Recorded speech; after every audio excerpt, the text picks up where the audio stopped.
नमस्कार दोस्तों, मेरा नाम है ब्रिजेश यादव। फिर हाजिर हूँ क्राइम स्टोरी श्रृंखला के एक नए एपिसोड में। आज बात एक ऐसे क्राइम केस की करूंगा जिसे सुनकर आपके भी रोंगटे खड़े हो जाएंगे। इस केस में एक लड़का एक लड़की से बहुत प्यार करता था, यानी बेशुमार प्यार करता था। लेकिन उस लड़के को नहीं पता था कि उस लड़की का बैकग्राउंड क्या था। यानी एक लड़का जो था वो साधारण परिवार से था, लेकिन लड़की साधारण परिवार से नहीं थी। वो एक बहुत बड़े व्यापारी की लड़की थी और उसका खानदान भी काफ़ी नामी था और बड़ा था। वो जैन फैमिली से बिलोंग करती थी। और जैसे ही लड़की के परिवार वालों को पता चला कि लड़की का अफेयर किसी एक लड़के के साथ है, अब लड़की के परिवार में जो लड़की का भाई है वो गुस्सा हो जाता है और लड़की का बाप, ये दोनों लड़के को पकड़ते हैं और भरी बाजार में पीट देते हैं। पीटने के बाद वो लड़का को इस हालत पे छोड़ते हैं कि वो जिंदा है, लेकिन बहुत मारते हैं। अब वो लड़का बदले की आग में जल रहा था, लेकिन उसको सूझ नहीं रहा था कि वो क्या करने वाला है या क्या करेगा।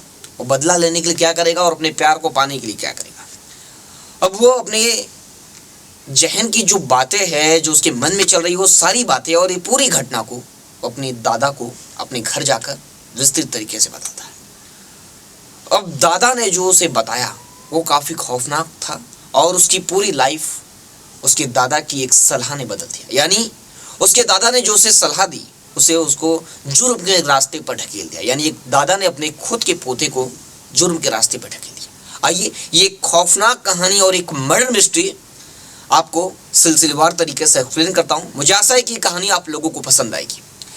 कहानी की शुरुआत होती है, जो राज्य है उत्तर प्रदेश से सटा हुआ राज्य मध्य प्रदेश, जो महाराष्ट्र और उत्तर प्रदेश के बीच में आता है मध्य प्रदेश। इसी मध्य प्रदेश के में एक जिला है भिंड। इसी भिंड जिले में एक लड़का रहता था। लड़के का नाम था मिक्कू। उसे विशाल भदौरिया नाम है उसका पूरा, और उसे मिक्कू नाम से बुलाया भी जाता था। अब मिक्कू का क्या है कि वह थोड़ा जो स्टडी है अपनी पूरी कर रहा था। एक सामान्य परिवार से बिलोंग करता था मिक्कू, यानी विशाल भदौरिया। अब उसे धीरे धीरे एक लड़की से प्यार हो गया। जो लड़की पढ़ाई करती थी, अच्छा खासा कॉलेज या स्कूल जाती थी, अब उससे उसका प्यार हो गया। तो धीरे धीरे इन दोनों के बीच बातें, मिलना जुलना जारी हो गया। अब कई लंबे समय तक ये चलता रहा, लगभग 5-6-7 महीने तक चलता रहा। लेकिन ये बात छुपी नहीं। ये बात धीरे धीरे जो लड़की के परिवार वाले हैं उन्हें पता चल गई। यानी किसी लोगों के द्वारा या दोस्तों के द्वारा या जो उसके रिलेशन में है लड़की के, किसी ने लड़की के भाई को और लड़की के पिता को बता दिया कि इन दोनों का अफेयर चल रहा है। एक विशाल भदौरिया नाम का लड़का है, जिसे मिक्कू नाम से बुलाया भी जाता है, उसके साथ तुम्हारी बहन या तुम्हारी लड़की का अफेयर चल रहा है। ये बता देते हैं लड़की के घर वालों को। अब इसके बाद जो लड़की का भाई है, जिसका नाम है प्रमाण जैन, काफ़ी गुस्सा होता है। उसे जब पता चलता है तो वह पता करने की कोशिश करता है और वो अपने पिता को भी बताता है कि जो हमारी बहन है या हमारी बेटी है उसका अफेयर किसी के साथ चल रहा है और लड़का सही नहीं है। अब ये उसकी डिटेल निकालने लगता है। डिटेल निकालने के बाद प्रणाम जैन उसे बुलाता है। यानी जो उसके पिता हैं विनोद जैन और प्रणाम जैन, भाई और पिता, दोनों लड़के को मार्केट में पकड़ते हैं, ये विशाल भदौरिया को, और भिंड के बीच बाजार में उसे खूब मारते हैं। यानी मिलकर मारते हैं और काफ़ी गाली गलौज, झगड़ा, मारपीट काफ़ी होता है। काफ़ी बवाल होने के बाद उसे इन दोनों यानी पिता और भाई दोनों छोड़ देते हैं। प्रणाम और विनोद जैन दोनों छोड़ देते हैं और वो पिटाई खाकर घर चला जाता है। लेकिन उसे बदला लेने की आस जाग जाती है। ये जो पिटा है बीच मार्केट में उसकी जो बेइज्जती हुई है, उसके मन में एक बदला लेने की आस जाग जाती है। अब वो धीरे धीरे बदला लेने की आग में जल रहा था कि वो क्या करे। यानी उसके पास इतना पावरफुल तो नहीं था, क्योंकि लड़की के परिवार वाले एक काफ़ी पावरफुल थे और उनकी अच्छी खासी पकड़ थी।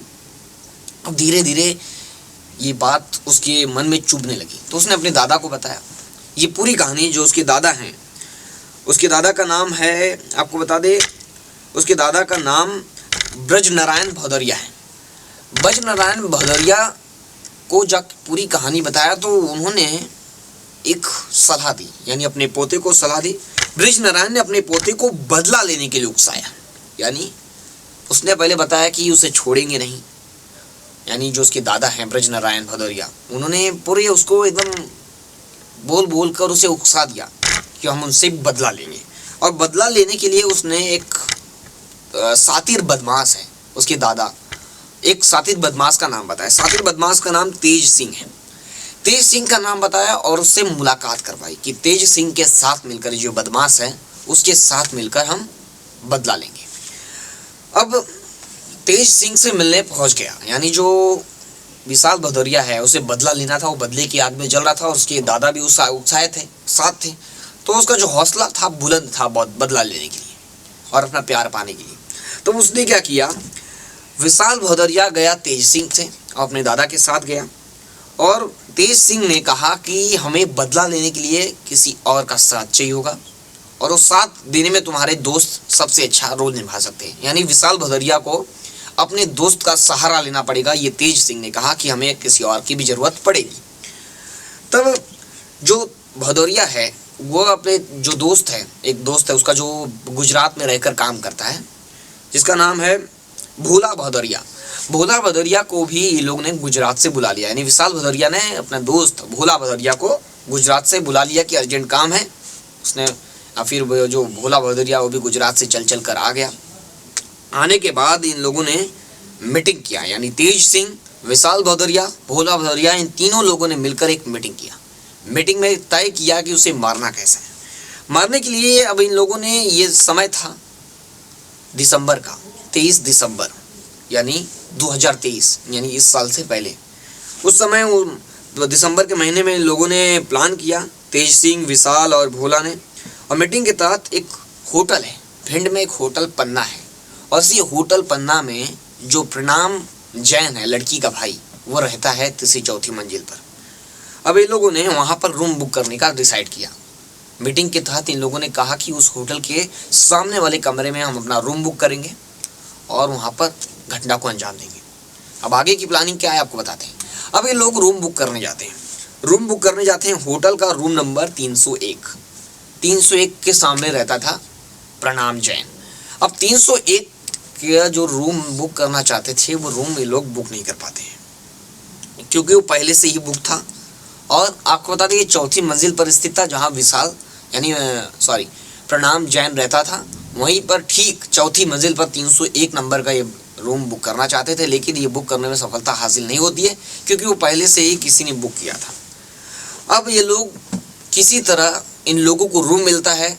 अब होटल में जाते हैं रूम बुक करने, तो होटल वाला बाजू का रूम दे देता है। अब ये लोग ना भी नहीं कर पाते हैं, तो ये लोग क्या करते हैं, 302 नंबर का रूम ले लेते हैं और वहाँ पर रहते हैं, लेकिन ये अपने जो प्लान को सक्सेसफुली नहीं कर पाते। तब ये लोगों के मन में थोड़ा टाल देते हैं कि 1 महीने बाद इस बदलाव को लेंगे, इस जो प्लान को आगे बढ़ा देते हैं क्योंकि रूम बुक नहीं कर पाते हैं। अब ये विशाल भदौरिया ने अपने एक और दोस्त की मदद ली इस मामले में, रजत को रेकी करने के लिए भेजा। यानी कि जो प्रणाम जैन है, विनोद जैन है, उसके लड़की के पिता और भाई, उसके घर में जाओ और वो लोग कब आते हैं, कब जाते हैं, उस घर में कब रहते हैं, कितने टाइम गुजारते हैं, इस सारी डिटेल अपने दोस्त रजत को भेजा रेकी करने की। जब रजत ने रेकी किया, रेकी करने के बाद ये पूरी डिटेल उसने विशाल भदौरिया को बताई और विशाल भदौरिया को बताने के बाद विशाल भदौरिया तेज सिंह से मिला, जो सातिर बदमाश है। तेज सिंह से मिलने के बाद तेज सिंह ने अब प्लान ये बनाया कि उसने हथियार दिया, यानी जो कारतूस लगेंगे, जो पिस्टल लगेंगे, वो तेज सिंह ने विशाल भदौरिया को दे दिया। अब इस बार प्लानिंग की गई कि विशाल भदौरिया ने फर्जी आईडी कार्ड के सहारे वह फिर होटल में पहुंचा और वहां पर रूम बुक करने का प्रयास किया।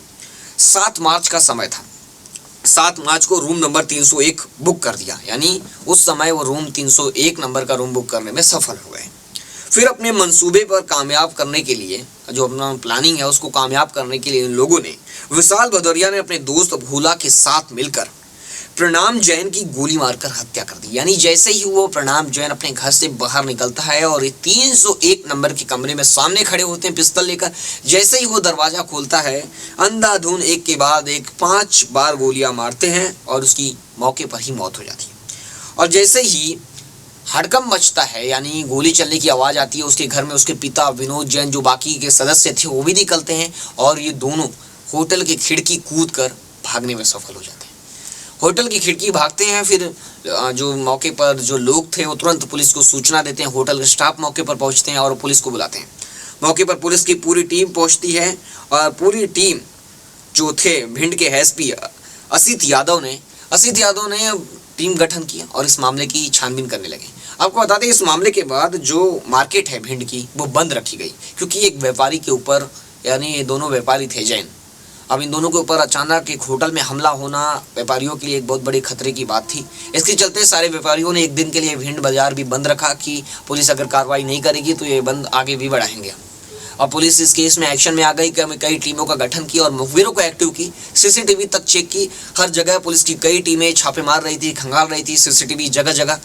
फिर लगभग 3 दिन का समय बीत गया। 7 मार्च को मर्डर होता है, 3 दिन का समय बीत जाता है। 10 मार्च को पुलिस को सूचना मिलती है कि ये लोग एक जगह पर छुपे हुए हैं, यानी भिंड के बीहड़ गांव के एक शिव मंदिर है, उसी मंदिर में ये छुपे हुए हैं, विशाल भदौरिया और भोला भदौरिया।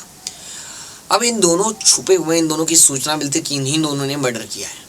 अब पुलिस इन दोनों को जाकर महाशिव मंदिर में छापा मारती है और उसके पीछे से विशाल भदौरिया और भोला भदौरिया को गिरफ्तार करती है। गिरफ्तार करने के बाद कड़ाके से पूछताछ करती है तो बताता है कि मेरा अफेयर था, इन दोनों ने पिटाई किया था और इसलिए बदला लेने के लिए मेरे दादा ने बताया। अभी पूरी कहानी पुलिस को जानने के बाद पुलिस ने FIR दर्ज की, दादा के ऊपर भी, पोते के ऊपर भी और तेज सिंह और जो उसके दोनों दोस्त हैं रजत और भोला के ऊपर। और पुलिस इस मामले में आगे की जांच कर रही है और इन लोगों को गिरफ्तार कर ली है, और जो लोग गिरफ्तार नहीं हुए हैं उन्हें गिरफ्तारी की प्रक्रिया पुलिस आगे की जांच कर रही है। ऐसे लेटेस्ट खबरों के लिए देखते रहे हमारे साथ लगातार। फिर मिलूंगा एक नई कहानी और एक नई खबर के साथ। तब तक के लिए जय हिंद,